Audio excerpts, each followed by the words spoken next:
Indira Gandhi national open university ഈ അടുത്ത കാലത്ത് ഇപ്പോൾ അസ്ട്രോളജിയിൽ ഒരു MA കോഴ്സ് തുടങ്ങാൻ തീരുമാനിച്ചിരിക്കുകയാണ്. അപ്പം അതിനെതിരെ ഇന്ത്യയിലെ ശാസ്ത്രജ്ഞന്മാർ വളരെ സ്വാഭാവികമായി തന്നെ രംഗത്ത് വരികയും ശക്തമായ വിയോജിപ്പ് രേഖപ്പെടുത്തുകയും ചെയ്തിട്ടുണ്ട്. പക്ഷെ നമുക്കറിയാവുന്നതുപോലെ കേന്ദ്ര ഗവൺമെൻറ്റും അതിനോട് പിൻപറ്റി നിൽക്കുന്ന സ്ഥാപനങ്ങളും എല്ലാം ഈ വിജ്ഞാന സമൂഹത്തിൻ്റെ എതിർപ്പുകളെ ഒന്നും വകവയ്ക്കാതെ അവരുടെ തീരുമാനമായിട്ട് മുന്നോട്ട് പോയിക്കൊണ്ടിരിക്കുകയാണ്. അപ്പോൾ വിദ്യാഭ്യാസത്തെ സ്നേഹിക്കുന്നവർക്ക് ഈ എതിർപ്പ് കൂടുതൽ മുന്നോട്ട് കൊണ്ടുപോവുകയും ജനങ്ങൾക്കിടയിൽ അത് പ്രചരിപ്പിക്കുകയും ചെയ്തുകൊണ്ടേയിരിക്കേണ്ടിയിരിക്കുന്നു. കാരണം ഉടനെ അത് പിൻവലിക്കാൻ പറ്റുമെന്നുള്ളൊരു പ്രതീക്ഷ ഉണ്ടല്ല, പക്ഷെ പിൻവലിക്കേണ്ടതാണ്. പക്ഷെ അതോടൊപ്പം തന്നെ ജനങ്ങളിൽ ഇത് ഒരു അശാസ്ത്രീയമായ സമീപനമാണെന്ന ധാരണ ഉയർത്താനും അതുവഴി പുതിയ യൂണിവേഴ്സിറ്റികൾ അത്തരം കോഴ്സുകൾ തുടങ്ങുന്നതിൽ നിന്ന് സാധ്യമാവുമെങ്കിൽ തടയാനും, അല്ലെങ്കിൽ സാധ്യമാവുമെങ്കിൽ വിദ്യാർത്ഥികൾ ഇത്തരം കോഴ്സുകൾ എടുക്കാതിരിക്കാനും ഉള്ളൊരു സാഹചര്യം ഒരുക്കേണ്ടതുണ്ട്. അതുകൊണ്ട് നമ്മൾ എതിർപ്പുകൾ പരമാവധി പരസ്യമാക്കുകയും പരമാവധി ശക്തി സമാഹരിക്കുകയും ചെയ്യുന്നൊരു സമയമാണ്. ഇത് ഒരു പുതിയ സംഭവവികാസമല്ല. 2001 UGC യൂണിവേഴ്സിറ്റികളിൽ വേദിക് അസ്ട്രോളജി ഒരു കോഴ്സായി, ഒരു സബ്ജക്റ്റായിട്ട് മാറ്റണമെന്ന് നിർദ്ദേശം അന്നൊരു സർക്കുലർ ഇറക്കിയിരുന്നു. അന്നും ശാസ്ത്രത്തിന് അതിനെതിരെ രംഗത്ത് വരികയും പല ആൾക്കാരും കോടതിയിൽ പോവുകയും ചെയ്തു. പക്ഷെ നമ്മുടെ കോടതികളുടെ സ്വഭാവം നമുക്കറിയാവുന്നതുപോലെ 2004 അതിൽ ഇടപെടാൻ കഴിയില്ല എന്ന് പറഞ്ഞ് കോടതി ആ കേസ് തള്ളിക്കളയുകയാണ് ചെയ്തത്. അപ്പോൾ പല കോളേജുകളിലും പല യൂണിവേഴ്സിറ്റികളിലും ഇത്തരം കോഴ്സുകൾ ഇപ്പോൾ നടന്നു വരുന്നുണ്ട്. ഇപ്പോൾ വേദിക് അസ്ട്രോളജി എന്ന പേരിലും അല്ലെങ്കിൽ അസ്ട്രോളജി എന്ന പേരിലൊക്കെയുള്ള കോഴ്സുകളുണ്ട്. ഇപ്പോൾ ഈ കോഴ്സുകൾ ഇവിടെ വരാൻ പ്രത്യേകിച്ചുള്ള കാരണം NEP 2020 നാഷണൽ എഡ്യൂക്കേഷൻ പോളിസിയിൽ ഇന്ത്യൻ നോളജ് സിസ്റ്റം ഒരു പഠന വിഷയമാക്കി മാറ്റണമെന്ന് യൂണിവേഴ്സിറ്റികളോടും വിദ്യാഭ്യാസ സ്ഥാപനങ്ങളോടൊക്കെ ആവശ്യപ്പെട്ടിട്ടുണ്ട്. അതിൻ്റെ നിർദ്ദേശമാണ്. അത് നടപ്പാക്കിക്കൊണ്ടിരിക്കുകയാണ്, വളരെ ശക്തിയായി നടപ്പാക്കിക്കൊണ്ടിരിക്കുകയാണ്.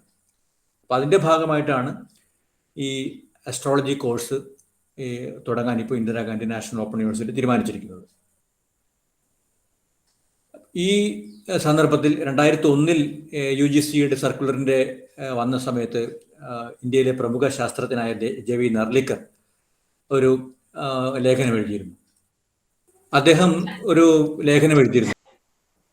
ഈ 2001 UGCയുടെ സർക്കുലർ വന്ന സമയത്ത് നർലിക്കർ, നിങ്ങളെല്ലാം കേട്ടിട്ടുണ്ടാവും, ഇന്ത്യയിലെ വളരെ പ്രമുഖനായ ഒരു ആസ്ട്രോഫിസിസിസ്റ്റാണ്. അദ്ദേഹം പ്രമുഖനായ ഒരു ശാസ്ത്ര പ്രചാരകൻ കൂടിയാണ്. അദ്ദേഹം ഓക്സിമോറോൺ ഓഫ് വേദിക് അസ്ട്രോളജി എന്നൊരു ലേഖനം എഴുതിയിരുന്നു. ഓക്സിമോറോൺ നിങ്ങൾക്ക് അറിയാമായിരിക്കും. ഇപ്പോൾ നമ്മൾ പരസ്പര വിരുദ്ധങ്ങളായ പദങ്ങളെ കൊണ്ടുള്ള പദസമൂഹമാണ്. അല്ലെങ്കിൽ ഇപ്പോൾ ഓൾഡ് ന്യൂസ് എന്ന് പറയുന്നില്ലേ, ഓൾഡും ന്യൂസും പരസ്പര വിരുദ്ധമാണ്.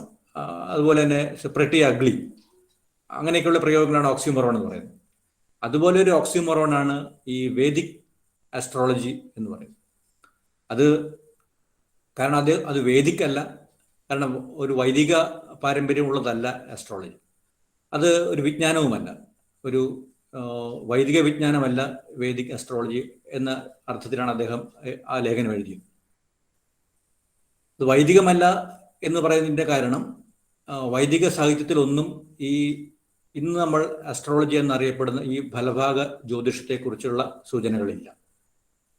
മറിച്ച് ജ്യോതിർവിജ്ഞാനം എന്ന അർത്ഥത്തിലാണ് ഈ കോഴ്സ് അവർ ഉൾപ്പെടുത്താൻ ശ്രമിക്കുന്നത് എന്ന് വാദിക്കുകയാണെങ്കിൽ തന്നെ ഈ കോഴ്സിൻ്റെ പുറത്തു വന്നിരിക്കുന്ന സിലബസ് മനസ്സിലാവുന്നത് ആ ജ്യോതിർവിജ്ഞാനമല്ല, മറിച്ച് ഈ ഫലഭാഗ ജ്യോതിഷം തന്നെയാണ് അവർ ഉദ്ദേശിക്കുന്നത് എന്നാണ്. അതായത് ഈ ജ്യോതിഷ വിജ്ഞാനം ആധുനിക സമൂഹത്തിലെ പ്രശ്നങ്ങളെ എങ്ങനെ പരിഹരിക്കാൻ കഴിയും, അതൊക്കെയാണ് ഓരോ മോഡ്യൂൾ. ജ്യോതിശാസ്ത്രം ജ്യോതിഷവും എന്നുള്ള ഇവ തമ്മിലുള്ള വ്യത്യാസം നമുക്കെല്ലാവർക്കും അറിയാം.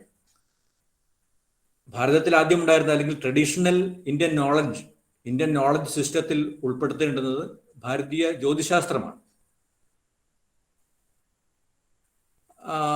നാഷണൽ എഡ്യൂക്കേഷൻ പോളിസിക്ക് അനുസരിച്ച് ഈ ഇന്ത്യൻ നോളജ് സിസ്റ്റം ഇന്ത്യയിലെ യൂണിവേഴ്സിറ്റികളിലെ ഒരു പഠന വിഷയമായി മാറ്റേണ്ടതുണ്ടെങ്കിൽ ഈ വേദിക് അസ്ട്രോണമി ഉൾപ്പെടുത്തണമായിരുന്നു. പക്ഷെ അതിനു പകരം ഈ അസ്ട്രോളജിയാണ് ഉൾപ്പെടുത്തിയിരിക്കുന്നത്.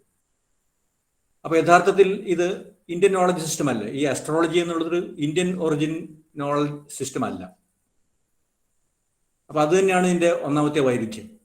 ഇന്ത്യൻ നോളജ് സിസ്റ്റത്തിന് പകരം ഒരു ഇന്ത്യയിൽ നിന്ന് പിൽക്കാലത്ത് ഇന്ത്യയിൽ നിന്ന് വന്ന ഇന്ത്യൻ അസ്ട്രോണമിയൊക്കെ വികസിച്ചതിന് ശേഷം, പ്രത്യേകിച്ചും അലക്സാണ്ടറുടെ ഇന്ത്യ അധിനിവേശത്തിന് ശേഷമാണ്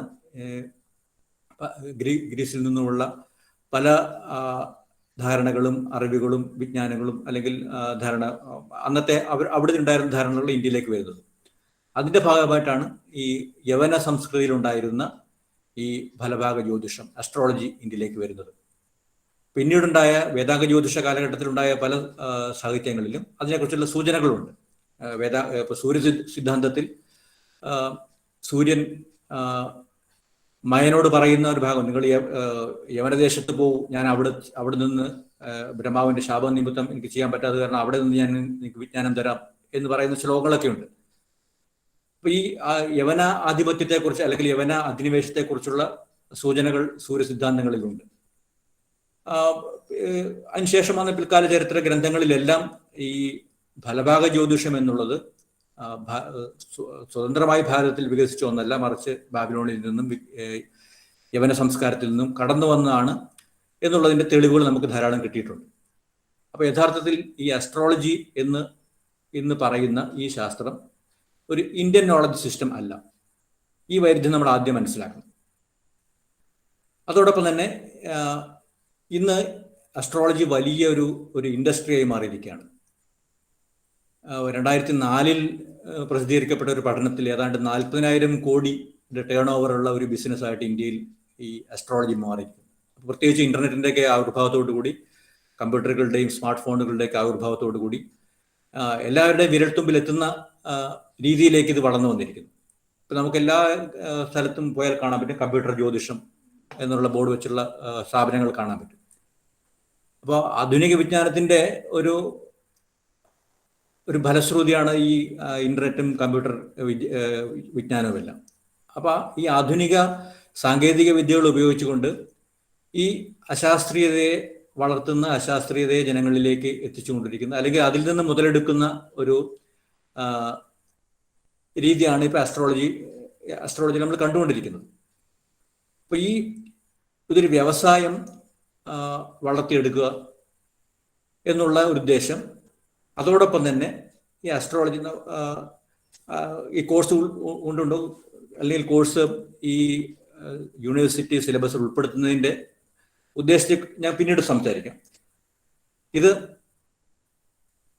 അപ്പൊ എങ്ങനെയാണ് അസ്ട്രോളജി ഈ ഫലഭാഗ ജ്യോതിഷ ആസ്ട്രോണമി ഫലഭാഗ ജ്യോതിഷമായി മാറിയത് എന്നുള്ളതിന്റെ ഒരു ഹ്രസ്വ ചരിത്രം നമുക്ക് നോക്കേണ്ടി വരും. അസ്ട്രോളജി ഒരു ഫേക്ക് സയൻസ് ആണ്, സ്യൂഡോ സയൻസ് ആണ് എന്നുള്ളത് വിശദീകരിക്കാൻ സമയമുണ്ടെന്ന് തോന്നുന്നില്ല. പണ്ടുകാലങ്ങളിൽ സമയം തിട്ടപ്പെടുത്തുന്നതിന് ആകാശഗോളങ്ങളുടെ നിരീക്ഷണമായിരുന്നു ഒരേ ഒരു മാർഗം ആയിട്ടുണ്ടായിരുന്നത്. ഇപ്പൊ നമ്മുടെയൊക്കെ ചരിത്രത്തിൽ അല്ലെങ്കിൽ നമ്മളുടെയൊക്കെ ചെറുപ്പത്തിൽ നമ്മൾ നോക്കുകയാണെങ്കിൽ നമ്മളെല്ലാവരും വരച്ച ഒരു ചിത്രം മിക്കവാറും എല്ലാവരും വരച്ചിട്ടുണ്ടാവും. 2 മലകളും അതിൻ്റെ ഇടയ്ക്ക് ഒരു സൂര്യനും ഉള്ള ചിത്രം നമ്മളെല്ലാം വരച്ചിട്ടുണ്ട്. അത് കുട്ടികൾ തലമുറയായിട്ട് വരച്ചുകൊണ്ടിരിക്കുന്നതാണ്. ഇനിയും വരുന്ന തലമുറകൾ കുട്ടികൾ വരച്ചുകൊണ്ടിരിക്കും. അത് ഒരു ആദിരൂപം എന്ന നിലയിൽ നമ്മുടെ മനസ്സിൽ കുടികൊള്ളുന്ന ഒരു ചിത്രമാണ്. പണ്ടുകാലത്ത് മനുഷ്യൻ ഇരുട്ടിന് പേടിയായിരുന്നു. രാത്രികാലങ്ങളിൽ വന്യജീവികളുടെ ആക്രമണവും എന്താണ് സംഭവിക്കുക എന്നുള്ളൊരു അജ്ഞതയും മൂലം ഭീതിയായിരുന്നു. ഇപ്പോൾ പ്രഭാതം വരാൻ കാത്തിരുന്നു, സൂര്യൻ വരാൻ കാത്തിരിക്കുകയാണ്. അപ്പോൾ ആ സമയത്ത് ആകാശത്തിലെ നക്ഷത്രങ്ങളും ആകാശത്തിലെ ചിത്രങ്ങളാണ് അവർ കണ്ടുകൊണ്ടിരുന്നത്. അപ്പൊ ഈ വരുന്ന ഇരുളിന് ശേഷം വരുന്ന സൂര്യനെ കുറിച്ചുള്ള ഒരു പ്രതീക്ഷകൾ, അതൊക്കെ ഞാൻ പറഞ്ഞു വന്നത്, ഇത് ഈ ആകാശ നിരീക്ഷണം എന്നുള്ളത് നമ്മളുടെ ചരിത്രത്തിൽ ആദ്യകാലം മുതലേ ഉള്ളതാണ്. അപ്പം അത് പിന്നീട് സമയം തിട്ടപ്പെടുത്തുന്നതിന്, സമയം മനസ്സിലാക്കുന്നതിന്, ദിക്ക് മനസ്സിലാക്കുന്നതിനും എല്ലാം ഈ ആകാശ നിരീക്ഷണം മാത്രമേ മാർഗമുണ്ടായിരുന്നുള്ളൂ. ഇന്ന് നമുക്ക് ഒരുപാട് ഉപകരണങ്ങളുണ്ട്. അതൊന്നുമില്ലായിരുന്ന കാലഘട്ടത്താണ് ചന്ദ്രന്റെ പശ്ചാത്തലത്തിലുള്ള നക്ഷത്ര സമൂഹങ്ങൾ അല്ലെങ്കിൽ നക്ഷത്ര സമൂഹങ്ങളെ ചേർത്ത് വെച്ചുകൊണ്ടുള്ള ചിത്രങ്ങൾ വരയ്ക്കുന്നു. നമ്മളിപ്പോൾ കേൾക്കുന്ന ചിങ്ങം, കന്നി, തുലാം, വൃശ്ചികം, അല്ലെങ്കിൽ പാശ്ചാത്യ സിസ്റ്റം അനുസരിച്ച് വെർഗോ, അങ്ങനെയൊക്കെയുള്ള ഇതെല്ലാം ചിത്രങ്ങളാണ്. വിവിധ നക്ഷത്രങ്ങളെ ചേർത്ത് വരച്ചുകൊണ്ടുള്ള ചിത്രങ്ങളാണ്. നമുക്ക് പരിചിതങ്ങളായ ചിത്രങ്ങൾ ആകാശത്ത് വരയ്ക്കുകയാണ്. അപ്പോൾ നിരന്തരമായ നിരീക്ഷണത്തിൽ കൂടി ഈ ചന്ദ്രനും മറ്റ് ചില ആകാശഗോളങ്ങളും സ്ഥിരമായ ഒരു ചലനം ഉള്ളവയല്ല എന്ന് മനസ്സിലാക്കി. അപ്പൊ ചന്ദ്രന്റെ പശ്ചാത്തലത്തിൽ വരുന്ന നക്ഷത്ര സമൂഹങ്ങളുടെ ചിത്രം, അല്ലെങ്കിൽ അതിനാണ് നാളുകൾ എന്ന് പറയുന്നത്. 27 ദിവസം കൊണ്ട്, അല്ലെങ്കിൽ 27 ചില്ലറ ദിവസം കൊണ്ട് ചന്ദ്രൻ ഒരു കൃത്യസ്ഥാനത്ത് നിന്ന് അതേ സ്ഥാനത്ത് തിരിച്ചെത്തും. അല്ലെങ്കിൽ ഇന്ന് ഒരു സമയം കാണുന്ന ചന്ദ്രൻ നാളെ അതേ സമയത്ത് കുറച്ച് മാറിയിട്ടുണ്ടാവും, കിഴക്കോട്ട് മാറിയിട്ടുണ്ടാവും. അങ്ങനെ 27 ദിവസം കഴിയുമ്പോൾ വീണ്ടും ആദ്യം കണ്ട സ്ഥലത്തെത്തും. അപ്പൊ 27 ദിവസം എന്നുള്ളത് എൻ്റെ അടിസ്ഥാനത്തിൽ ഒരു ചന്ദ്രമാസം നിർണ്ണയിക്കാനായി. അങ്ങനെ യഥാർത്ഥത്തിൽ അത് നാളുകളാണ്. അപ്പോൾ ഒരു കുട്ടി ജനിക്കുമ്പോൾ ഏതാണ് നാള് എന്നറിയാൻ പറ്റും. കുട്ടി ജനിച്ചിട്ട് എത്ര ദിവസമായി എന്നറിയുമ്പോൾ അപ്പൊ 28, നമ്മൾ 28 കിട്ടുന്നൊരു രീതിയൊക്കെ മലയാളത്തിൽ വന്നു. അപ്പൊ ഞാൻ അതിന്റെ വിശദാംശങ്ങളിലേക്ക് പോകുന്നില്ല. സമയം തിട്ടപ്പെടുത്താൻ വേണ്ടിയാണ് ഈ ചന്ദ്രന്റെ പശ്ചാത്തലത്തിലുള്ള നക്ഷത്ര സമൂഹങ്ങൾ ചേർത്ത് വരയ്ക്കുന്ന ചിത്രങ്ങളെയും കുറിച്ചുള്ള സങ്കല്പവും അതിന്റെ അടിസ്ഥാനത്തിൽ നാൾ എന്നുള്ള സങ്കല്പം വന്നത്. പക്ഷെ ഇതിന്റെ അടിസ്ഥാനത്തിൽ നമുക്ക് മാസങ്ങൾ മാത്രമേ കിട്ടുകയുള്ളൂ. പക്ഷെ കൃഷിയുടെ ആവശ്യത്തിന് വേണ്ടി വർഷം കണക്കാക്കണം. ഒരു വർഷം എങ്ങനെ പൂർത്തീകരിച്ചു എന്ന് മനസ്സിലാക്കേണ്ടതുണ്ട്. അപ്പൊ സൂര്യന്റെ പശ്ചാത്തലത്തിലുള്ള നക്ഷത്ര സമൂഹങ്ങളെ ഒബ്സർവ് ചെയ്യാനും അത് അങ്ങനെ 12 രാശികളായിട്ട് ഈ ഖഗോളത്തെ, ആകാശമണ്ഡലത്തെ വിഭജിക്കാനും അതിന്റെ അടിസ്ഥാനത്തിൽ വർഷം നിർണ്ണയിക്കാനുമുള്ള വിജ്ഞാനം മിക്കവാറും എല്ലാ സംസ്കൃതികളും രൂപീകരിച്ചിട്ടുണ്ട്. അത് ബാബിലോണിയയിൽ ഉണ്ടായിട്ടുണ്ട്, ഇന്ത്യൻ സംസ്കാരത്തിലുണ്ട്, മറ്റ് അറബ് നാടുകളിൽ എല്ലാം ഉണ്ടായിട്ടുണ്ട്. ഇപ്പൊ ഇന്ത്യയിൽ വളരെ കാര്യക്ഷമമായി ഈ നിരീക്ഷണം കൊണ്ടുപോവുകയും ഗണിതശാസ്ത്രപരമായി തന്നെ അതിന് ഒരു കൃത്യത ഉണ്ടാവുകയും ചെയ്തു. അതിനുശേഷമാണ് ഞാൻ പിന്നീട് പറഞ്ഞ അത് അലക്സാണ്ടറുടെ അധിനിവേശത്തോടുകൂടി വിദേശത്ത് നിന്ന് ഈ നക്ഷത്രങ്ങൾ അല്ലെങ്കിൽ ഈ ആകാശഗോളങ്ങൾക്ക് മനുഷ്യനെ സ്വാധീനിക്കാനുള്ള കഴിവ് എന്നുള്ളൊരു സങ്കല്പത്തിന്റെ അടിസ്ഥാനത്തിലുള്ള ഈ ജ്യോതിഷം കൊണ്ട് കടന്നു വരും. അതിന്റെ പ്രധാന കാരണം ഗ്രഹങ്ങളെ കുറിച്ചുള്ള നിരീക്ഷണങ്ങളാണ്. ആകാശം നിരീക്ഷിക്കുമ്പോൾ ഗ്രഹങ്ങൾ കൃത്യമായ ഒരു ചലനം ഉള്ളവയല്ല എന്ന് മനസ്സിലാക്കിയിരുന്നു. അതായത് ഭൂമി ആണ് പ്രപഞ്ചത്തിന്റെ കേന്ദ്രം എന്നാണ് സങ്കല്പം. മറ്റ് ഗ്രഹങ്ങളെല്ലാം ഭൂമിയെ ചുറ്റിക്കൊണ്ടിരിക്കുന്നു. അപ്പൊ അരിസ്റ്റോട്ടലിന്റെ കാലം മുതലുള്ള സങ്കല്പം അതാണ്. പക്ഷേ അങ്ങനെയാണെങ്കിൽ ഈ അരിസ്റ്റോട്ടലിന്റെ മറ്റൊരു സങ്കല്പം ഈ ഭൂമിയെ മറ്റ് ഗ്രഹങ്ങളെല്ലാം ചുറ്റുന്നത്, അല്ലെങ്കിൽ എല്ലാ ഗോളങ്ങളും ചുറ്റുന്നത് പെർഫെക്റ്റ് സർക്കിളിലാണ്. പക്ഷെ ഈ ഗ്രഹങ്ങളുടെ സഞ്ചാരപാത ഈ ഒരു കൃത്യമായ വൃത്തത്തിലെ പാതയിലല്ല എന്ന് മനസ്സിലാക്കി. അതിന് ചില മാറ്റങ്ങൾ, ചില സമയത്ത് ചില മാറ്റങ്ങൾ വരുന്നുണ്ട്. അപ്പൊ അങ്ങനെയാണ് അവർക്ക് ഈ വാണ്ടറേഴ്സ്, അലഞ്ഞു നടക്കുന്നവർ എന്ന പേരിലുള്ള പ്ലാനറ്റ്സ് എന്ന പദം അവർ നൽകുന്നത് ഗ്രഹങ്ങൾക്ക്. അപ്പോൾ കൃത്യമായ വൃത്തപാതയിലാണ് സഞ്ചരിക്കേണ്ടത് എന്നുള്ളത് കൊണ്ട് അതിന് വൃത്തത്തിന്മേൽ വൃത്തം എന്നുള്ള ഒരു എപ്പിസൈക്കിൾ എന്നുള്ള സങ്കല്പങ്ങളൊക്കെ അന്ന് കൊണ്ടുവരികയുണ്ടായി. പക്ഷെ എന്തായാലും ഈ പ്ലാനറ്റ്സ് ഇത്തരം കൃത്യമായ വൃത്തപാതയിലല്ല സഞ്ചരിക്കുന്നത് കൊണ്ട് അവ സ്വതന്ത്രമായി സഞ്ചരിക്കാൻ കഴിവുള്ളവയാണ് എന്നുള്ളൊരു സങ്കല്പവും വന്നു. അതാണ് പിന്നീട് സ്വതന്ത്രമായി സഞ്ചരിക്കാൻ കഴിവുള്ളവയാണെങ്കിൽ അവയ്ക്ക് മനുഷ്യന്റെ ഭാഗതയെ നിർണ്ണയിക്കാൻ കഴിയും എന്നുള്ളൊരു ആശയം ക്രമേണ പാശ്ചാത്യ നാടുകളിൽ രൂപപ്പെട്ടു. പ്രത്യേകിച്ച് യവനദേശത്തും ബാബിലോണിയുമെല്ലാം. അതാണ് പിന്നീട് ഇന്ത്യയിലേക്ക് വന്നത്. അതാണ് ഈ ഫലഭാഗ ജ്യോതിഷം എന്ന്, അല്ലെങ്കിൽ ഗ്രഹങ്ങളുടെ സ്ഥാനം മനുഷ്യന്റെ ഭാവി, അല്ലെങ്കിൽ മനുഷ്യൻ ജനിക്കുന്ന സമയത്തെ ഗ്രഹങ്ങളുടെ സ്ഥാനം അവന്റെ ജീവിതത്തെ നിർണ്ണയിക്കുന്നു എന്ന രീതിയിലേക്ക് ഇന്ന് അറിയപ്പെടുന്ന ജ്യോതിഷം ആയി മാറി നമ്മുടെ നാട്ടിലേക്ക് എത്തിയത്. ഇതാണ് ഒരു എത്രയോ കാലങ്ങളായി ഈ ജ്യോതിഷം ഇന്ത്യൻ മനസ്സിനെ സ്വാധീനിച്ചുകൊണ്ടിരിക്കുകയാണ്. മറ്റു പല കാര്യങ്ങളെയും പോലെ തന്നെ ഈ ജ്യോതിഷം ഇന്ത്യയിലെ ജനസമൂഹത്തിന്റെ മിക്കവാറും എല്ലാ ജീവിതചര്യങ്ങളെയും നിർണ്ണയിക്കുന്ന ഒന്നായി മാറിയിട്ടുണ്ട്. അപ്പൊ ഇതാണ് അതിന്റെ കാരണങ്ങൾ. മനഃശാസ്ത്രപരമായ പല കാരണങ്ങളുമുണ്ട്. എന്തുകൊണ്ട് ജ്യോതിഷം ഒരു തെറ്റായ പദ്ധതിയാണെന്ന് മനസ്സിലാക്കിക്കൊണ്ട് പോലും എന്തുകൊണ്ട് ജ്യോതിഷം ജനങ്ങൾ ഇത്രയും സ്വീകരിക്കുന്നു? അല്ലെങ്കിൽ ജ്യോതിഷത്തിന് അനുകൂലമായി വാദിക്കുന്നവർ പലതും പറയാറുണ്ട്. ശാസ്ത്രജ്ഞന്മാർ പറയുന്നത് പലരും പല കാര്യങ്ങളും തെറ്റായി പോകുന്നില്ലേ?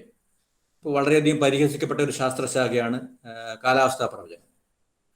കാലാവസ്ഥാ പ്രവചനം നടത്തുന്ന ശാസ്ത്രജ്ഞന്മാർ നടത്തുന്ന പ്രവചനങ്ങൾ പലതും തെറ്റായി ഉണ്ടായിരുന്നു. പക്ഷെ ഇപ്പോൾ അങ്ങനെയല്ല. ഇപ്പോൾ വളരെ ഏതാണ്ടൊക്കെ കൃത്യമായിട്ട് നമുക്ക് കൊടുങ്കാറ്റുകളെ കുറിച്ചും ഈ ചുഴലിക്കാറ്റുകളെ കുറിച്ചൊക്കെയുള്ള കൃത്യമായ ധാരണ നമുക്ക് കിട്ടുന്നത്. എപ്പോൾ അത് കരയിൽ തൊടുന്നു, ഏത് നിമിഷം കരയിൽ തൊടുന്നു എന്ന രീതിയിൽ കൃത്യമായിട്ട് നമുക്ക് പ്രവചിക്കാൻ കഴിയുന്നുണ്ട്. അതുപോലെ തന്നെ രോഗനിർണയം. ഇപ്പോൾ ഡോക്ടർമാർ പലരും നിർണയം നടത്തുന്ന തെറ്റിപ്പോകാറുണ്ടല്ലോ.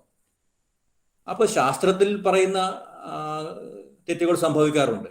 അതുപോലെ തന്നെ ഈ ജ്യോതിഷികൾ പറയുന്ന കാര്യത്തിൽ തെറ്റുകൾ ഉള്ളൂ എന്ന വാദമാണ് ഉന്നയിക്കുന്നത്. പക്ഷെ അവിടെ ശാസ്ത്രവും ഈ ജ്യോതിഷവും ജ്യോതിഷം പോലുള്ള സ്യൂഡോ സയൻസ് തമ്മിലുള്ള വ്യത്യാസം നമുക്ക് കൃത്യമായി മനസ്സിലാക്കിയിരിക്കുന്നു.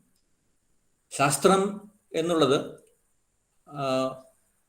ശാസ്ത്രം എന്ന പദം തന്നെ ശരിയായ രീതിയിലല്ല ഉപയോഗിക്കപ്പെടുന്നത് എന്നുള്ള വാദങ്ങൾ ഇപ്പോഴും ഉണ്ട്. പക്ഷെ എങ്കിൽ പോലും നമുക്ക് ശാസ്ത്രം എന്ന പദം ഉപയോഗിക്കാം. സയൻസ് എന്നതിന്റെ കൃത്യമായ പരിഭാഷയല്ല ശാസ്ത്രം എന്ന് പറയാറുണ്ട്. അതുകൊണ്ടാണ് ഇപ്പോൾ ഹോരാശാസ്ത്രവും ഹസ്തരേഖാശാസ്ത്രവും കാമശാസ്ത്രവും ഒക്കെ ശാസ്ത്രങ്ങളായിട്ട് പരിഗണിക്കപ്പെടുന്നത്. പക്ഷെ സയൻസ്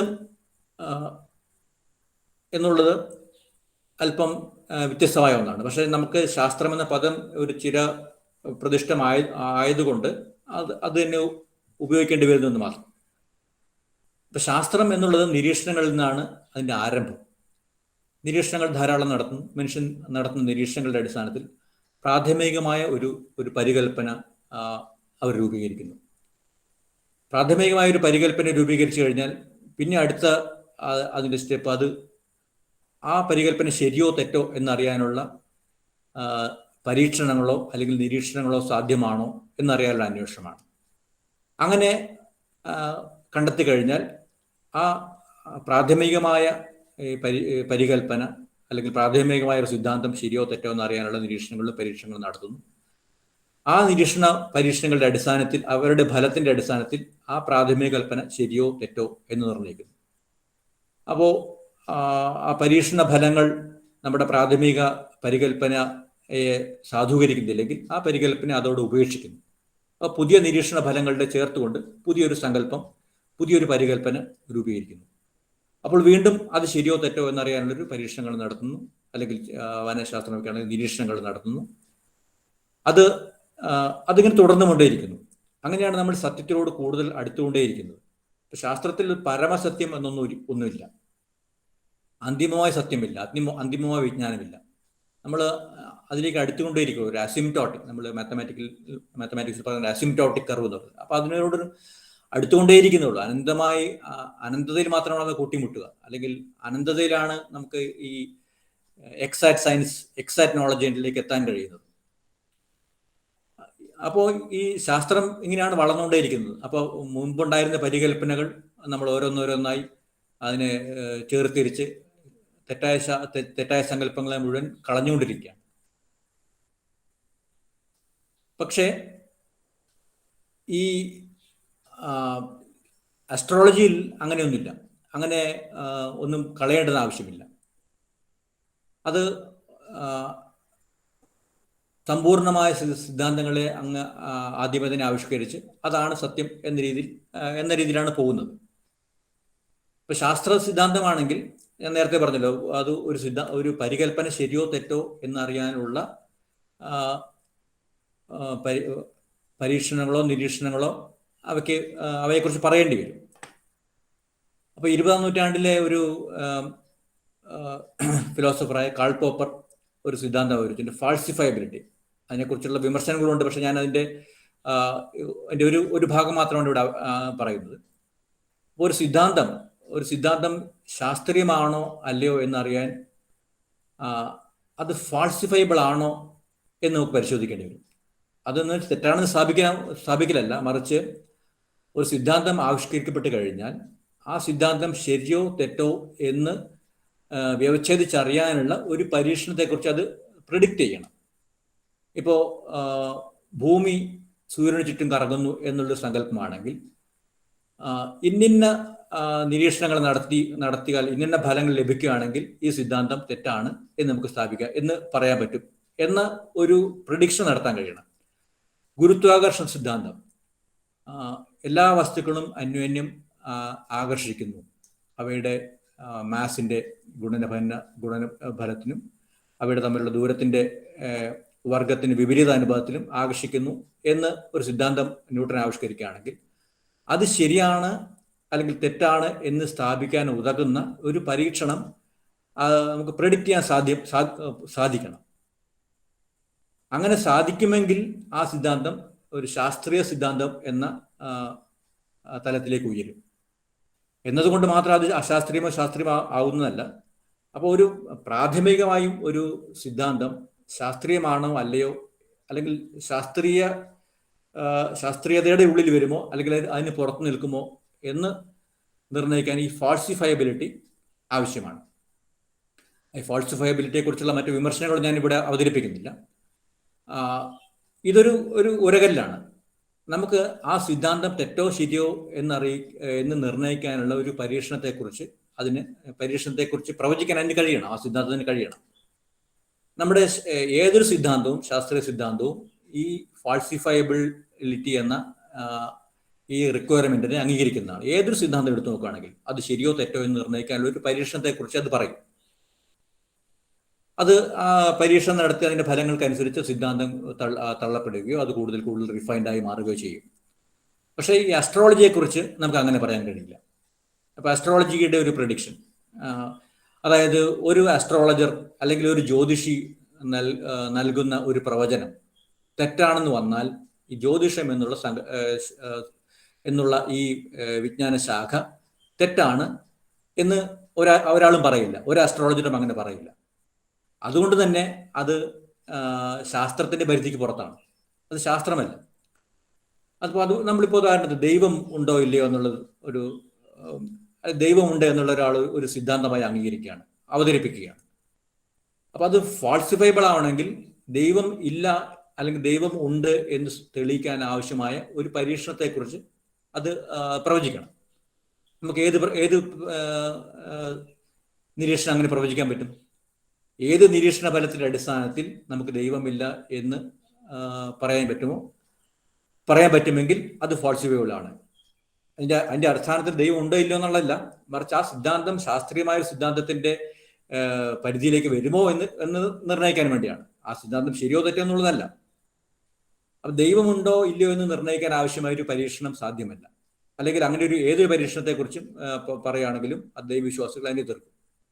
അതുപോലെ തന്നെ ജ്യോതിഷം ശരിയോ ശാസ്ത്രീയമോ അല്ലയോ എന്ന് നിർണ്ണയിക്കാനുള്ളൊരു പരീക്ഷണത്തെക്കുറിച്ച് ജ്യോതിഷികൾക്ക് പറയാൻ കഴിയില്ല. ജ്യോതിഷത്തിന്റെ ഒരു പ്രവചനം തെറ്റാണെന്ന് പറയുകയാണെങ്കിൽ അവർ പറയുന്നത് ജ്യോതിഷം ശരിയാണ്, പക്ഷെ ആ പ്രത്യേക ജ്യോതിഷി ചെയ്ത പ്രവചനം തെറ്റായിപ്പോയി, അത് ജ്യോതിഷിയുടെ കുഴപ്പമാണ്. ശാസ്ത്രത്തിൽ അങ്ങനെയല്ല. ശാസ്ത്രത്തിൽ അത് സാർവത്രികമാണ്. ആരും ചെയ്താലും, ആര് ചെയ്യുന്നു എന്നുള്ളതല്ല, ആര് ചെയ്താലും ശരിയായിരിക്കണം. ഇപ്പൊ ഗലീലിയോ ചെയ്തൊരു പരീക്ഷണം നമുക്ക് ഇന്ത്യയിൽ ചെയ്ത് അതേ റിസൾട്ട് കിട്ടുമെങ്കിൽ മാത്രമേ നമുക്ക് ആ സിദ്ധാന്തം ശരിയെന്ന് പറയാൻ കഴിയൂ. ഇപ്പോൾ നമ്മളിപ്പോൾ കൊറോണ വൈറസിന്റെ കാര്യത്തിൽ, കൊറോണ വാക്സിന്റെ കാര്യത്തിൽ അങ്ങനെ ആയിരക്കണക്കിന് പരീക്ഷണങ്ങൾ കൂടിയാണ് ഇപ്പോൾ നമ്മളൊരു വൈറസിനെ കുറിച്ചൊക്കെ എത്തുന്നത്. അത് ഇപ്പൊ ഈ പ്രാഥമികമായ ഈ പരിശോധനയിൽ തന്നെ, ഫാൾസിഫൈബിലിറ്റി എന്ന പരിശോധനയിൽ തന്നെ ഈ ആസ്ട്രോളജി സയൻസിന്റെ പരിധിക്ക് പുറത്താണ്. ഇപ്പൊ സയൻസിന്റെ പരിധിക്ക് പുറത്തുള്ള, അതായത് എവിഡൻസ് ബേസ്ഡ് ആയിട്ടുള്ള ഒരു വിജ്ഞാന ശാഖ എന്നതിന്റെ പുറത്തു പോകുന്നു. അപ്പൊ നമുക്ക് കരിക്കുലത്തിൽ ഇത്തരം എവിഡൻസ് ബേസ്ഡ് അല്ലാത്ത ഒരു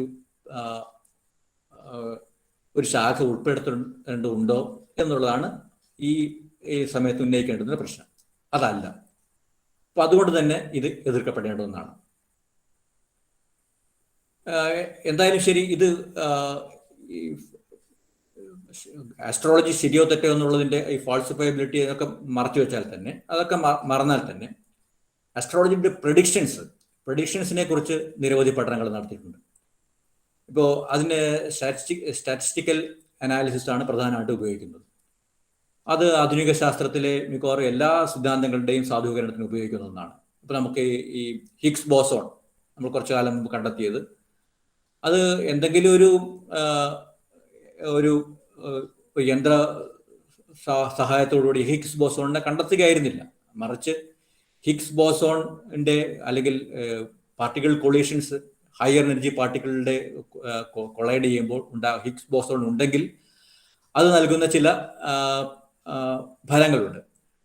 അപ്പൊ അത്തരം മില്യൺ കണക്കിന് കൊളീഷൻസ് നടത്തി അതിൽ നിന്ന് ഹിഗ്സ് ബോസോണിന്റെ സാന്നിധ്യം ഉള്ള ചില ഇൻസിഡൻസിന്റെ നമ്പറുകൾ, ആ നമ്പറുകളുടെ സ്റ്റാറ്റിസ്റ്റിക്കൽ സിഗ്നിഫിക്കൻസിന്റെ അടിസ്ഥാനത്തിലാണ് ഹിഗ്സ് ബോസോൺ ഉണ്ട് എന്ന് പ്രൂവ് ചെയ്തത്. അല്ലാതെ നേരിട്ട് പോയി ആരെങ്കിലും ഹിഗ്സ് ബോസോണിനെ പിടിച്ചുകൊണ്ട് വരികയല്ല. അതുപോലെ തന്നെ ഗ്രാവിറ്റേഷണൽ വേവ്സിന്റെ കാര്യത്തിൽ ഈ സ്റ്റാറ്റിസ്റ്റിക്കൽ സിഗ്നിഫിക്കൻസിന്റെ അടിസ്ഥാനത്തിലാണ് ഈ ആധുനിക കാലത്ത് എല്ലാ സിദ്ധാന്തങ്ങളും നമ്മൾ ഉരച്ചു നോക്കുന്നത്. ഈ സ്റ്റാറ്റിസ്റ്റിക്കൽ ടെസ്റ്റ് ഈ ആസ്ട്രോളജിക്കൽ പ്രഡിക്ഷൻസിന്റെ കാര്യത്തിലും പല ശാസ്ത്രജ്ഞന്മാരും, പ്രത്യേകിച്ചും നർലിക്കർ തന്നെ നടത്തി നോക്കിയിട്ടുണ്ട്. മനോജ് കോമത്ത് കറണ്ട് സയൻസിലെ എഴുതിയ ഒരു ലേഖനത്തിൽ അദ്ദേഹം 1950 മുതൽ ഇത്ര നടത്തിയ ഒരുപാട് പരിശോധനകളെ കുറിച്ച് പറയുന്നുണ്ട്. അപ്പോൾ അതിൻ്റെ ഉദാഹരണത്തിന് ഇപ്പോൾ പൂനെ എക്സ്പെരിമെൻ്റ് എന്ന് പറയുന്നത്, അതിൽ എത്ര 200 കുട്ടികളാണ്, ഞാൻ കൃത്യമായി ഓർക്കുന്നില്ല. അതിൽ 200 സാധാരണഗതിയിൽ ബുദ്ധിശക്തിയുള്ള കുട്ടികൾ, അവർ ബ്രൈറ്റ് എന്നാണ് പറയുന്നത്. പിന്നെ അതോടൊപ്പം തന്നെ മെന്റലി റിട്ടാർഡഡ് ആയ കുറെ കുട്ടികളുള്ളത്. അപ്പൊ ഈ അങ്ങനെയുള്ള ബ്രൈറ്റ് മോറോൺ എന്നുള്ളതിന്റെ സാമൂഹ്യ ശാസ്ത്രപരമായ അതിന്റെ സ്ഥിരതെറ്റുകളെ കുറിച്ച് നമുക്ക് വിസ്മരിക്കാം. എന്തായാലും സാധാരണഗതിയിലുള്ള കുറെ കുട്ടികളും മെന്റലി റിട്ടാർഡഡ് ആയ കുറെ കുട്ടികളുടെയും ജാതകം അതിന്റെ ഏത് കുട്ടിയുടേതെന്ന് അറിയിക്കാതെ കുറെ ആസ്ട്രോളജേഴ്സിന് കൊടുത്തു. അതുപോലെ ചില ആസ്ട്രോളജിക്കൽ അസോസിയേഷൻസ് കൊടുത്തു. അപ്പോൾ അവരോട് പ്രെഡിക്റ്റ് ചെയ്യാൻ ആവശ്യപ്പെട്ടു. പലരും അതിൽ നിന്ന് പിന്മാറി. അവർ ഒരുപാട് കണ്ടീഷൻസ് വെച്ചു, അതിൽ പങ്കെടുക്കണമെങ്കിൽ കണ്ടീഷൻസ് വെച്ചു. അങ്ങനെ പലരും പിന്മാറി. അവസാനം അവശേഷിക്കുന്ന 26 പേരും കുറച്ച് അസോസിയേഷൻ്റെയും ഫലം അവർ പരിശോധിച്ചപ്പോൾ ഒരു റാൻഡം പ്രഡിക്ഷൻസിന്റെ അപ്പുറത്തേക്കുള്ള ഒരു സ്റ്റാറ്റിസ്റ്റിക്കൽ സിഗ്നിഫിക്കൻസ് ഒന്നിനും കിട്ടിയിട്ടില്ല. അതുപോലെ തന്നെ പാശ്ചാത്യ നാടുകളിൽ ഇപ്പോൾ സംതൃപ്തമായ കുടുംബങ്ങൾ ജീവിതം നയിക്കുന്ന കുറെ പേരുടെ, ഇതൊക്കെ അതിൻ്റെ റിലേറ്റീവ് സെൻസിലാണ് സംതൃപ്തമായ കുടുംബജീവിതം എന്നൊക്കെയാണുള്ളത്. അങ്ങനെയുള്ളവരും അതുപോലെ ഡൈവേഴ്സ്ഡ് ആയ കുറെ കുടുംബങ്ങളുടെ അവരുടെ ഈ ബർത്ത് ചാർട്ടും അതെല്ലാം സമാഹരിച്ചുകൊണ്ട് വിവിധ ആൾക്കാർക്ക് അതിനെക്കുറിച്ച് പ്രെഡിക്റ്റ് ചെയ്യാൻ ആവശ്യപ്പെട്ടു. ആരുടെ എന്ന് പറയാതെ ഇതാരുടേത് എന്ന്, ഇതിൽ ആരൊക്കെ സംതൃപ്ത ജീവിതം നയിക്കുന്നവരാണ്, അല്ലെങ്കിൽ ആരൊക്കെ വിവാഹമോചനം നേടാൻ സാധ്യതയുണ്ട് എന്ന് പറയാൻ പറ്റുമോ, അങ്ങനെയുള്ള പല ടെസ്റ്റുകൾ നടത്തിയപ്പോൾ ഒന്നിലും ഈ ഒരു സ്റ്റാറ്റിസ്റ്റിക്കൽ സിഗ്നിഫിക്കൻസ് ഉള്ള ഒരു റിസൾട്ടും കിട്ടിയിട്ടില്ല. അപ്പോൾ അതിൻ്റെ അടിസ്ഥാനത്തിൽ തന്നെ അല്ലാതെ അതിൻ്റെ റിസൾട്ടിനെ അനാലിസിസ് നടത്തിയപ്പോഴും ഈ ആസ്ട്രോളജി സയൻസിന്റെ അല്ലെങ്കിൽ ആധുനിക കാലത്ത് സയൻസിന് നമ്മൾ വിലയിരുത്താൻ ഉപയോഗിക്കുന്ന ഒരു മാനദണ്ഡവും പൂർത്തീകരിക്കുന്നില്ല എന്നാണ് മനസ്സിലാക്കിയത്. എങ്കിൽ പോലും എന്തുകൊണ്ടാണ് ജനങ്ങൾ ഇത്രയധികം വിശ്വസിക്കുന്നത്? അത് മിക്കവാറും അതിന് മനഃശാസ്ത്രപരമായ കാരണങ്ങളാണുള്ളത്. അത് ഇപ്പോൾ പ്രത്യേകിച്ച് ഫോറർ എഫക്റ്റ്, ബർണാം ഫോറർ എഫക്റ്റ് എന്നൊക്കെ പറയും. അപ്പോൾ നമുക്ക് നമ്മളെക്കുറിച്ച് ചില കാര്യങ്ങൾ നമുക്ക് കേൾക്കാൻ ആഗ്രഹമുണ്ട്. ഇപ്പോൾ ഒരു അധ്യാപകൻ ഒരു പരീക്ഷണത്തിൽ തൻ്റെ വിദ്യാർത്ഥികൾക്ക് ഓരോ വിദ്യാർത്ഥിയെക്കുറിച്ചും എൻ്റെ നിരീക്ഷണം ഇതാണ്, എൻ്റെ വിലയിരുത്തൽ ഇതാണ് എന്ന് പറഞ്ഞ് എല്ലാവർക്കും ഒരു കടലാസ് കൊടുത്തു. അതായത് ഒരു പ്രത്യേക വ്യക്തി, ഇപ്പം 60 കുട്ടികളുണ്ടെങ്കിൽ 60 പേർക്കും 60 പേപ്പറുകൾ കൊടുത്തു. ഇതാണ് എനിക്ക് നിന്നെക്കുറിച്ചുള്ള വിലയിരുത്തൽ എന്ന് പറഞ്ഞു കൊടുത്തു.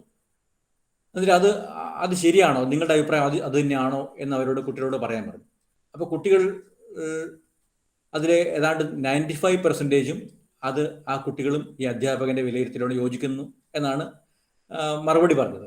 പക്ഷെ അതിന്റെ രസകരമായ വസ്തുത എന്തെന്ന് വെച്ചാൽ എല്ലാ കുട്ടികൾക്കും ഒരേ വിലയിരുത്തൽ തന്നെയാണ് കൊടുത്തത്. ഒരേ വിലയിരുത്തലിന്റെ കോപ്പിയാണ് എല്ലാവർക്കും കൊടുത്തത്. അപ്പോൾ എല്ലാവർക്കും സാധുവായെന്ന് തോന്നുന്ന ചില അതിലുണ്ട്. നമ്മളിപ്പോൾ പത്രങ്ങളിൽ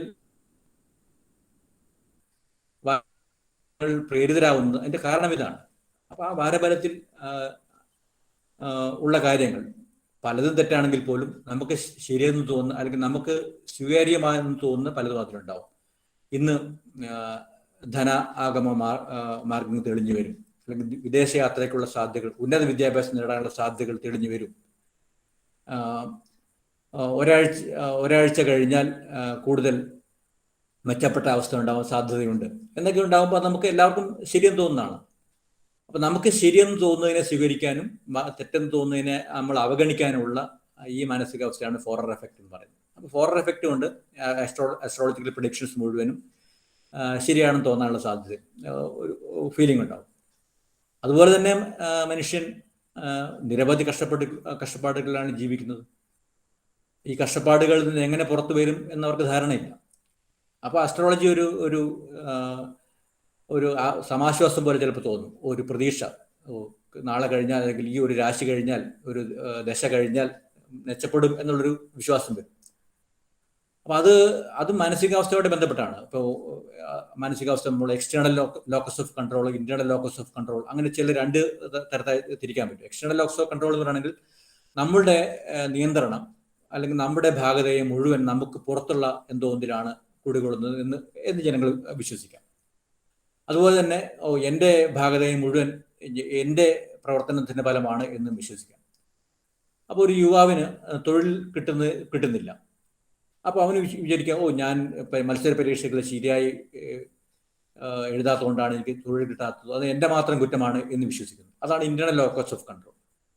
അതുപോലെ എക്സ്റ്റേണൽ ലോക്കസ് ഓഫ് കൺട്രോളിലാണെങ്കിൽ ഇത് എൻ്റെ കാര്യമല്ല, ഒന്ന് സമൂഹത്തിന്റെ വിഷയമാണ്, അല്ലെങ്കിൽ ഈ ഗ്രഹങ്ങളുടെ നില അങ്ങനെ ആയതുകൊണ്ടാണ് എനിക്ക് ജോലി കിട്ടാത്തത് എന്ന് വിചാരിക്കാം. പക്ഷെ സത്യം ഇതിൻ്റെയൊക്കെ ഇടയിലാണുള്ളത്. ഒരാൾക്ക് ജോലി കിട്ടുന്നില്ലെങ്കിൽ അതിൻ്റെ കാരണം ഒരു ചെറുപ്പക്കാരന് ജോലി നൽകാൻ കഴിയാവുന്ന ഒരു സാമൂഹ്യ സാഹചര്യമല്ല, അല്ലെങ്കിൽ സാമൂഹ്യ സാമ്പത്തിക സ്ഥിതിയല്ല എന്നുള്ളതും,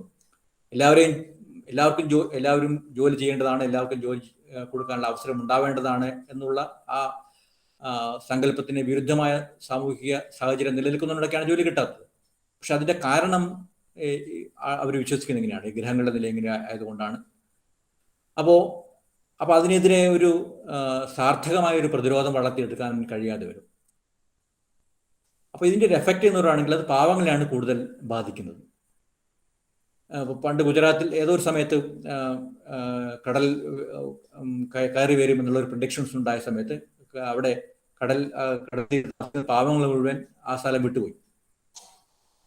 പാവങ്ങൾ മുഴുവൻ അവരുടെ വീട് വിട്ട് ഉപേക്ഷിച്ച് പോയ സമയത്ത് ആ രാത്രി അവിടെ കൊള്ളക്കാർ കയറുകയും അവരുടെ അവശേഷിക്കുണ്ടായിരുന്ന ചെറിയ സമ്പാദ്യങ്ങൾ എടുത്തുകൊണ്ട് പോവുകയും ചെയ്യും.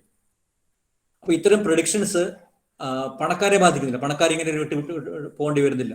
മറിച്ച് പണക്കാരാണെങ്കിൽ അവർക്ക് ഇതിനെ തിരിച്ച് സ്വാധീനിക്കാനും കഴിയും. ഇപ്പോൾ ഒരു വിവാഹ ബന്ധം ഈ പൊരുത്തമില്ല എന്ന് പറയുകയാണെങ്കിൽ മറ്റേ കൂടുതൽ പണം വാങ്ങുന്ന അല്ലെങ്കിൽ കൂടുതൽ സ്റ്റേച്ചറുള്ള ഒരു ജ്യോതിഷം എടുത്തു പോയിട്ട് ഇന്ന പരിഹാര കർമ്മങ്ങൾ ചെയ്യുകയാണെങ്കിൽ ഈ വിവാഹം നടത്താൻ പറ്റും എന്നുള്ള റിസൾട്ട് അവർക്ക് വാങ്ങിയെടുക്കാൻ പറ്റും.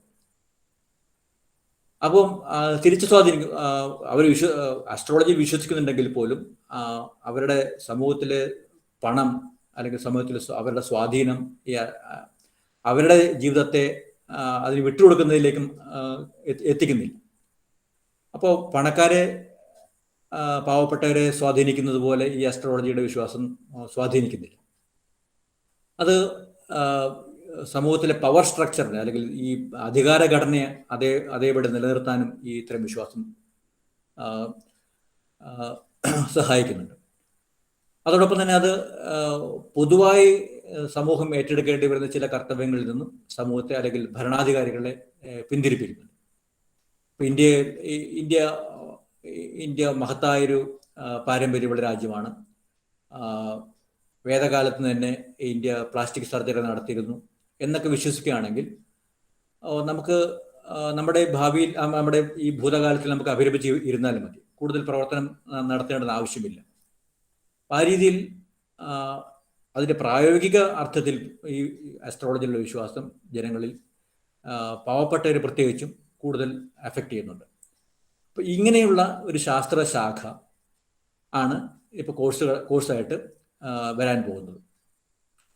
ഇപ്പോൾ സമൂഹത്തിലെ ജനങ്ങൾ നേരിടുന്ന വിവിധ പ്രശ്നങ്ങൾ, അവരുടെ അജ്ഞാനം മൂലമുണ്ടാകുന്ന പ്രശ്നങ്ങൾ, ഇതിനൊക്കെയുള്ള പരിഹാരം എന്താണ് എന്ന് ചോദിക്കുകയാണെങ്കിൽ അവർക്ക് വിദ്യാഭ്യാസം കൊടുക്കുക എന്നുള്ളതാണ് നമ്മൾ പണ്ട് പറയാറുള്ളത്. എല്ലാ ജനങ്ങൾക്കും വിദ്യാഭ്യാസം കൊടുക്കണം, പ്രാഥമികമായ വിദ്യാഭ്യാസം എല്ലാവർക്കും കൊടുക്കണം, സാധ്യമാവുന്ന അളവിൽ താല്പര്യമുള്ളവർക്ക് എല്ലാവർക്കും ഉന്നത വിദ്യാഭ്യാസം കൊടുക്കണം.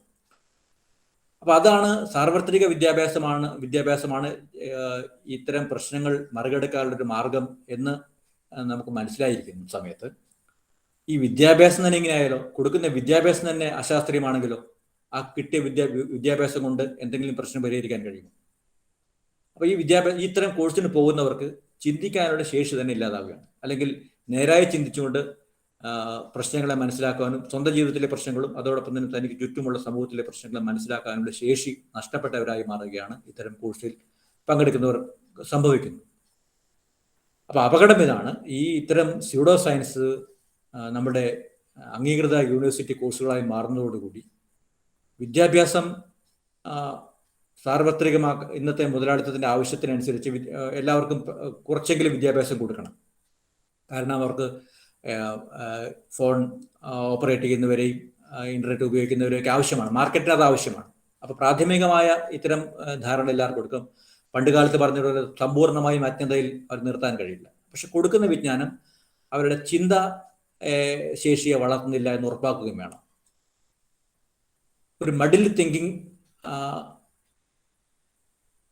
ഉണ്ടായി വരുന്ന തരത്തിലുള്ള വിദ്യാഭ്യാസമാണ് കൊടുക്കുന്നത്. സാങ്കേതിക വിദ്യകൾ അല്ലെങ്കിൽ സാങ്കേതിക യന്ത്രങ്ങൾ പ്രവർത്തിക്കാൻ കഴിയുന്ന വിജ്ഞാനം ഉണ്ടാവുകയും ആ രീതിയിൽ സാങ്കേതിക ജ്ഞാനം മാത്രം ഉണ്ടാവുകയും ചിന്തയിൽ ഇത്തരം വിജ്ഞാനങ്ങൾ കടന്നു വരാതിരിക്കുകയും ചെയ്യുന്ന തരത്തിലുള്ള കോഴ്സുകൾ ഉണ്ടാവണം. അത്തരമൊരു ശ്രമത്തിന്റെ ഭാഗമായിട്ടാണ് ഈ അസ്ട്രോളജി കോഴ്സ്, അതുപോലുള്ള ഇപ്പോൾ വാസ്തുശാസ്ത്രം വരുന്നുണ്ട്, ഒരുപാട് കോഴ്സുകൾ വരുന്നുണ്ട്. അടിസ്ഥാന ധാരണകൾ, മനുഷ്യന്റെ അടിസ്ഥാന ധാരണകളെ വിപുലീകരിക്കാൻ ഉതകാത്ത ഇത്തരം കോഴ്സുകൾ ഇതിന്റെ ഭാഗമായിട്ടാണ് വരുന്നത്. അതുകൊണ്ട് ഇപ്പോഴത്തെ ഇഗ്നോ MA കോഴ്സുകൾ, ആസ്ട്രോളജിയിൽ MA കോഴ്സ് തുടങ്ങാനുള്ള തീരുമാനം ഇത് അവസാനത്തേതാവാൻ സാധ്യതയില്ല, ഇനിയും വന്നുകൊണ്ടേയിരിക്കും. പക്ഷേ നമ്മൾ അതിശക്തമായ എതിർപ്പുകൾ മുന്നോട്ട് വെച്ചേ മതിയാവും. നേരത്തെ പറഞ്ഞതുപോലെ ഈ വിജ്ഞാന സമൂഹത്തിന്റെ എതിർപ്പുകൾ വരുമ്പോഴാണ് മറ്റ് യൂണിവേഴ്സിറ്റികൾക്കും അതിന് കോഴ്സുകൾ ആരംഭിക്കുന്നതിന് രണ്ടാമത് ചിന്തിക്കേണ്ടി വരുന്നത്. അതോടൊപ്പം തന്നെ ഇത് ജനങ്ങൾക്ക് എതിരായൊരു കോഴ്സാണെന്ന് മനസ്സിലാക്കാൻ സാധ്യതയുള്ള ചെറുപ്പക്കാർ അത്തരം കോഴ്സുകൾ പോകാതിരിക്കാനുള്ള സാഹചര്യം ഉണ്ടാക്കാനും നമ്മുടെ എതിർപ്പുകൾ വളർത്തി എടുക്കേണ്ടതുണ്ട്. അപ്പോൾ പ്രാഥമികമായും ഞാൻ ഇത്രയാണ്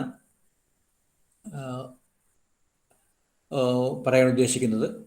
ഇതിൻ്റെ സംഘാടകർ എന്തായാലും ഇത്തരം കോഴ്സിനെതിരെയുള്ളൊരു സമരപരിപാടികൾ കൂടി ഉദ്ദേശിക്കുന്നവരാണ് എന്നാണ് ഞാൻ മനസ്സിലാക്കുന്നത്. അതിനോടൊപ്പം ഞാനും ഉണ്ടാവും എന്ന് ഉറപ്പ് നൽകിക്കൊണ്ട് ഞാൻ ഇപ്പോൾ ഈ പ്രാഥമികമായ അവസാനിപ്പിക്കുകയാണ്. ഇനി എന്തെങ്കിലും ചർച്ച ചെയ്യാനുണ്ടെങ്കിൽ അതിൻ്റെ അടിസ്ഥാനത്തിൽ നമുക്ക് ചർച്ച ചെയ്യാം. ഓക്കെ. ഈ അസ്ട്രോളജി കോഴ്സ് എത്ര വൈഡ് സ്പ്രെഡ് ആയിട്ട് സ്റ്റേറ്റുകളിൽ വന്നിട്ടുണ്ട് എന്നുള്ളതിനെ കുറിച്ച് വല്ല ധാരണയുണ്ടോ? കൃത്യമായ ധാരണയില്ല. ഏതാണ്ട് 9 യൂണിവേഴ്സിറ്റികളിൽ ഇപ്പോൾ കോഴ്സ് നടക്കുന്നുണ്ടെന്നാണ് എനിക്കൊരു കൃത്യമായ ഒരു വിവരം കിട്ടിയത്. അത് കൃത്യമാണോ എന്ന് എനിക്കറിയില്ല. കേരളത്തിന്റെ സ്ഥിതിയെ കേരളത്തിൽ MG യൂണിവേഴ്സിറ്റിയിൽ ഇത്തരം കോഴ്സിൽ ചില മോഡ്യൂളുകൾ വന്നായിട്ടാണ് ഞാൻ മനസ്സിലാക്കുന്നത്. അതും എൻ്റെ ഒരു ആസ്ട്രോളജിയുടെ കോഴ്സ് എന്ന രീതിയിൽ വന്നായിട്ട് എനിക്കറിയില്ല. ഇഗ്നോയുടെ സിലബസില് അസ്ട്രോളജി ഇൻക്ലൂഡ് ചെയ്തിട്ടില്ലേ പുതിയതായിട്ട് വന്ന? അത് MA കോഴ്സിലാണ്. അതാണ് ഇപ്പോൾ അവർ തുടങ്ങാൻ പോകുന്നത്. MA ആസ്ട്രോളജിയാണ് തുടങ്ങാൻ പോകുന്നത്. ഇന്ത്യൻ സിസ്റ്റം ഓഫ് നോളജ് എന്ന് പറഞ്ഞാല് എന്താണ് അവർ ഉദ്ദേശിക്കുന്നത് എന്ന് സ്ഥിരീകരിക്കാമോ?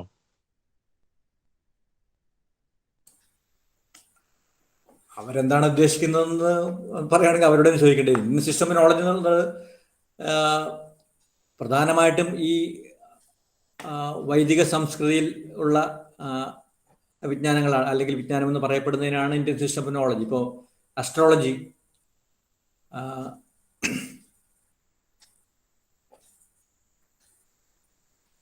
അതുപോലെ തന്നെ ഈ ആത്മീയതയിലുള്ള അടിസ്ഥാനത്തിലുള്ള ധാരണകളുണ്ടല്ലോ. ഇപ്പോൾ വേദാന്തം,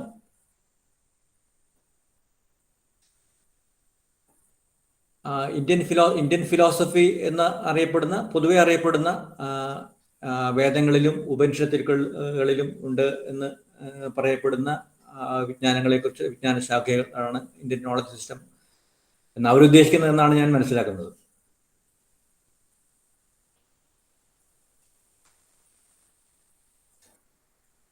അത് പക്ഷേ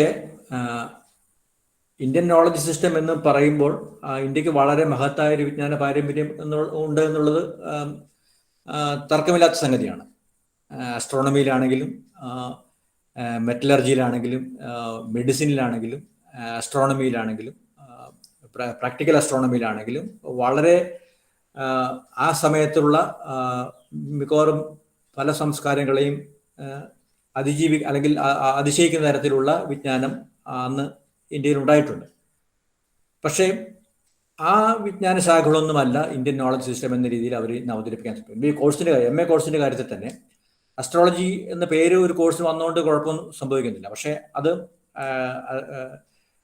ഹിസ്റ്റോറിക്കൽ ഡെവലപ്മെന്റ് ഓഫ് അസ്ട്രോളജി അങ്ങനെയൊക്കെ ആയിരുന്നെങ്കിൽ അസ്ട്രോളജി എങ്ങനെ ഒരു ശാസ്ത്രശാഖയല്ല അതായി മാറുന്നു എന്ന രീതിയിലേക്ക് ആ കോഴ്സിനെ കൊണ്ടുപോകാൻ പറ്റും. അതൊരു ഹിസ്റ്ററിയാണ്.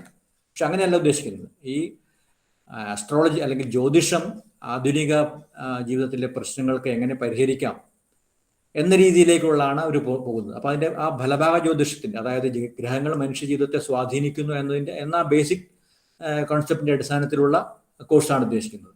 മറിച്ച് അതിനാധാരമായ ഈ ജ്യോതിശാസ്ത്രം, ഭാരതീയ ജ്യോതിശാസ്ത്രം വളരെ വികസിതമായ ഒന്നാണ്.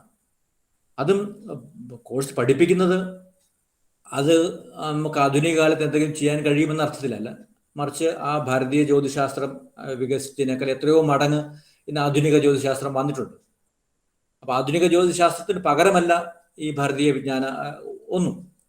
അത് ഹിസ്റ്റോറിക്കലായിട്ട് മനസ്സിലാക്കാനുള്ള ഒരു ഉപാധി എന്ന രീതിയിൽ മാത്രം അത് കോഴ്സ് ഉൾപ്പെടുത്തുക. പക്ഷേ നിർഭാഗ്യവശാൽ ഈ ഇന്ത്യയെ പേര് കേൾപ്പിക്കുന്ന ഈ വിജ്ഞാന ശാഖകളൊന്നുമല്ല ഇത്തരം കോഴ്സുകൾ വഴി പഠിപ്പിക്കാൻ ഉദ്ദേശിക്കുന്നത്.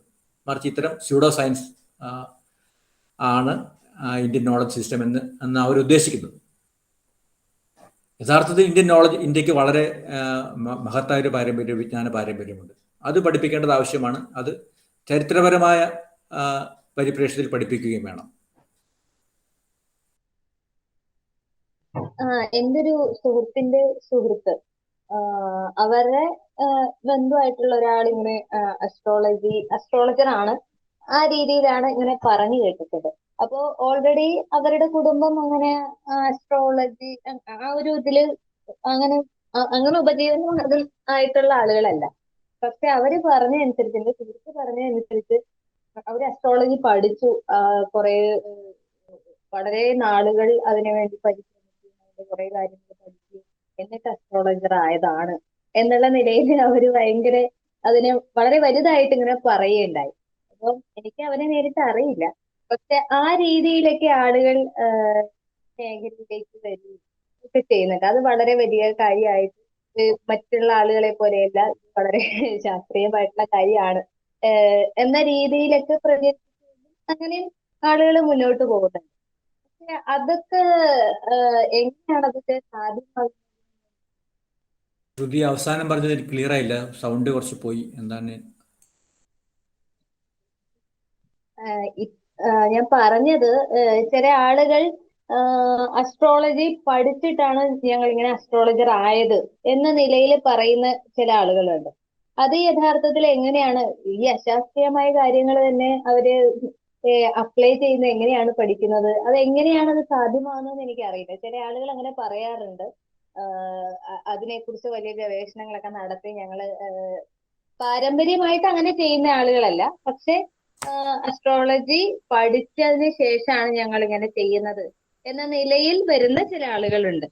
ധാരാളം പേര് ധാരാളം അതെങ്ങനെയാണ് സാധ്യമാകുന്നതിനെ കുറിച്ചൊരു അത് അത് അത്ഭുതപ്പെടാനൊന്നുമില്ല. നമുക്ക് ധാരാളം പേരുണ്ട്. അത് അസ്ട്രോളജി നമ്മൾ പഠിക്കാൻ തുടങ്ങുകയാണെങ്കിൽ പ്രാഥമികമായ ചില നേരത്തെ പറഞ്ഞ ജ്യോതിശാസ്ത്രത്തിന്റെ സങ്കല്പങ്ങൾ പഠിക്കേണ്ടി വരും. ഇപ്പൊ ഗ്രഹങ്ങളുടെ സ്ഥാനം, ഞാൻ നേരത്തെ പറഞ്ഞല്ലോ, അത് ഈ സമയം തിട്ടപ്പെടുത്തുന്നതിന് വേണ്ടിയാണ് ഇത് ഈ അല്ലെങ്കിൽ ജ്യോതിശാസ്ത്രം ആരംഭിച്ചത്, അല്ലെങ്കിൽ ആകാശ നിരീക്ഷണം ആരംഭിച്ചത്.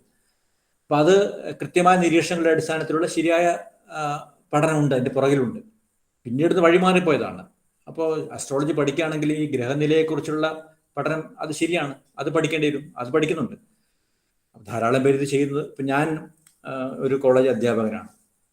ഇപ്പം എൻ്റെ സഹപ്രവർത്തകർ പലരും കുറേ കാലം അറിയുന്നവർ, അവരുടെ പല ആൾക്കാരും അവരുടെ വിവാഹ സമയത്ത്, വിവാഹം വരുമ്പോൾ അവർ അസ്ട്രോളജി പഠിക്കുകയും ജ്യോതിഷം പഠിക്കുകയും